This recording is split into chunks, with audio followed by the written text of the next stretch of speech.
Animal intuition is one of the strongest forces on Earth. Not only are animals incredibly in tune with the world around them, but their natural instincts allow them to make quick decisions in pressing situations.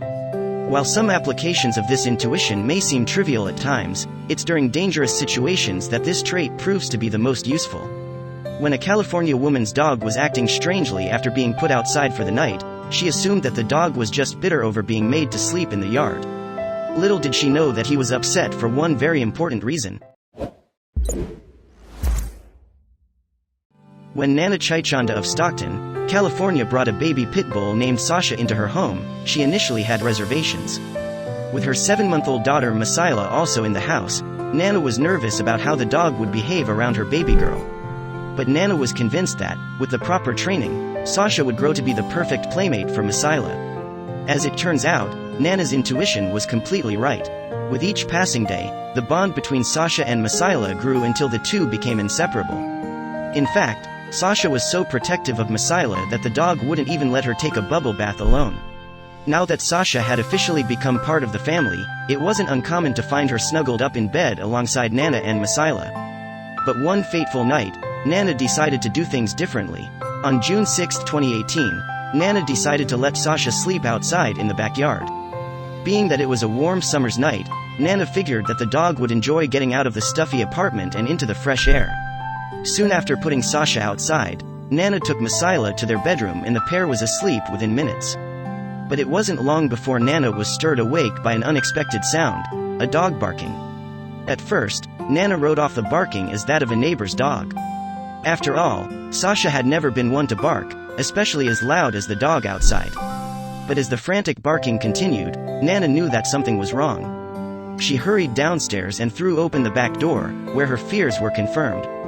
Even when she was back inside the house, Sasha still wouldn't calm down. It was like she was desperate to get Nana's attention at all costs. When that didn't work, Sasha tried another tactic. Suddenly, the dog made a mad dash for the upstairs bedroom where Masaila was still sleeping. But before Nana could chase after her, the sight of something outside stopped her in her tracks. To Nana's horror, large flames were spewing out of the apartment complex next door. Worse yet, the blaze was quickly spreading toward her own unit. Before she could even think, the fire had now reached her apartment complex and was growing rapidly. With only moments to spare, Nana rushed upstairs to save Sasha and Masaila. When she reached the bedroom, Nana was stunned at what she found.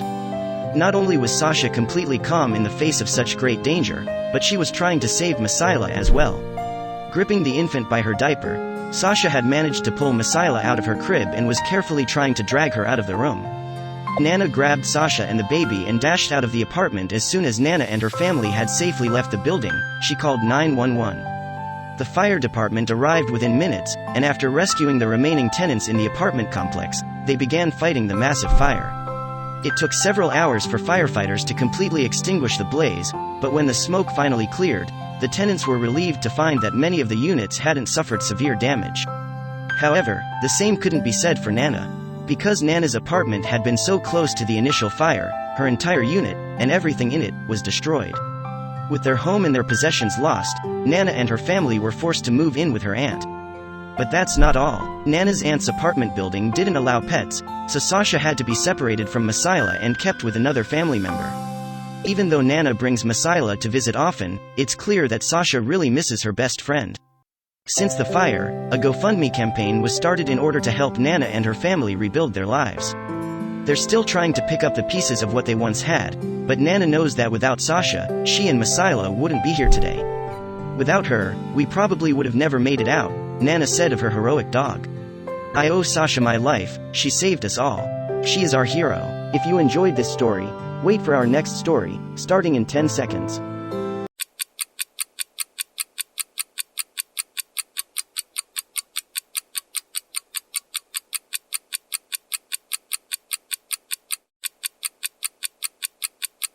One of the many incredible things about canines is they can always, somehow, tell when something is wrong. They sense when humans are hurt or upset and dole out extra licks and love accordingly. This is one of the many reasons we adore them. This was why these two dog owners were startled when their dogs started behaving a bit strangely, like the pooches were trying to say something. And when these owners listened to their dogs, they saw just how compassionate their best friends could be. Diamond is a Jack Russell Terrier who lives in Iceland with his owner, Gunnar Sigurjonsson. One day, Gunnar was using his computer when he noticed Diamond whining as he walked into the room. The dog then turned around as if he wanted to lead Gunnar somewhere. Diamond started to run, leading Gunnar straight to the balcony, where there was an unconscious bird. I immediately thought the bird was dead, Gunnar said, so I called Diamond inside. Gunnar figured he'd take the bird outside, so he prepared a sheet of paper and a basket. Just as he was about to scoop up the animal, the bird started moving. Gunnar brought the little bird back into his house to heal, and after about an hour, he flew in a big circle and landed back on top of Diamond's head. This must have been some kind of birdie thank you for alerting Gunnar. The bird, though, wasn't safe quite yet. The bird clearly felt safe with Diamond, and after a few minutes, he flew over to a shelf. Gunnar was afraid that the bird might get hurt again while flying around indoors, so he picked him up and placed him inside a blue basket where he would stay safe overnight.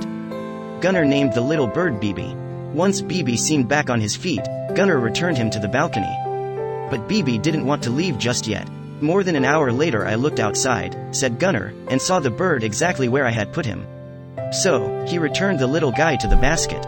Things became easier after Bibi got a good night's sleep. I set the bird free around lunchtime the day after, and then he flew after a few seconds in my hand, getting some orientation obviously. And boy, did he fly high up, surely looking for some new adventures. A while after the bird had gone, I said to Diamond, "Where is Bibi?" Recalled Gunnar. He looked at me, very sharply, then he ran directly to the balcony door and jumped on the arm of the sofa, to look out. He knew exactly what I was talking about. Though their meeting was brief, it absolutely seemed like Bibi knew Diamond had good intentions. It's amazing that Diamond could show such affection towards a bird, but he's not the only canine who's helped save a bird's life. Meet Kenai, the golden retriever. Kenai, much like her owner, loved the outdoors. They would both frequently take strolls through nearby forests and loved being outside in the wintry months. On one particular afternoon, however, Kenai stepped up to do something incredible. Kenai, her owner Carrie Burns, and Carrie's close friend, Pam, were walking along the Sucker River near Lake Superior, taking in all the beautiful scenery.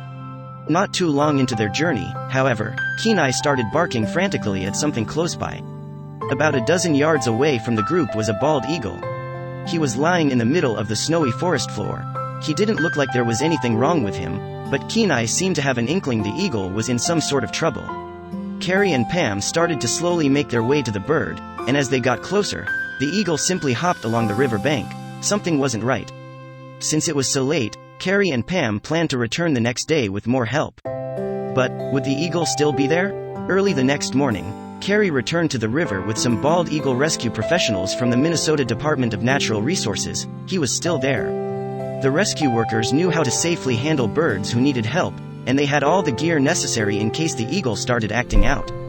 It took a little while for the workers to calm the eagle down, but eventually, they coerced him into a safety cage.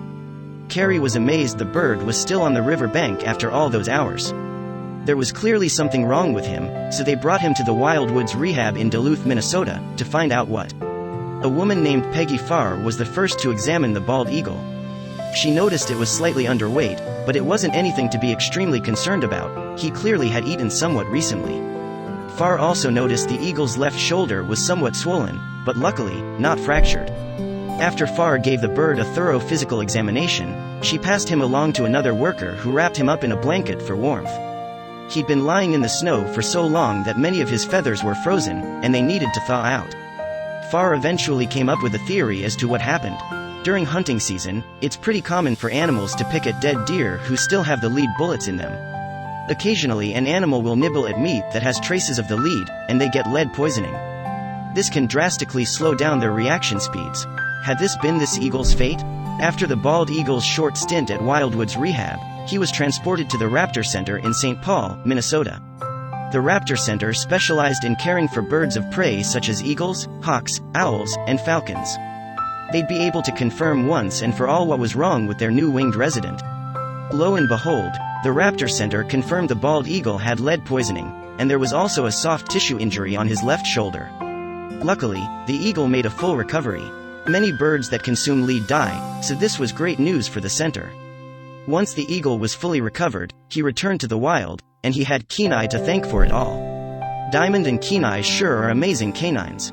They both saw animals in need of help, and they let their nurturing instincts immediately take over. That bird and eagle sure were lucky they had such caring dogs in their presence, or things could have turned out much differently. It's always amazing to see the compassion that dogs can have for other animals. Share this incredible video with your friends.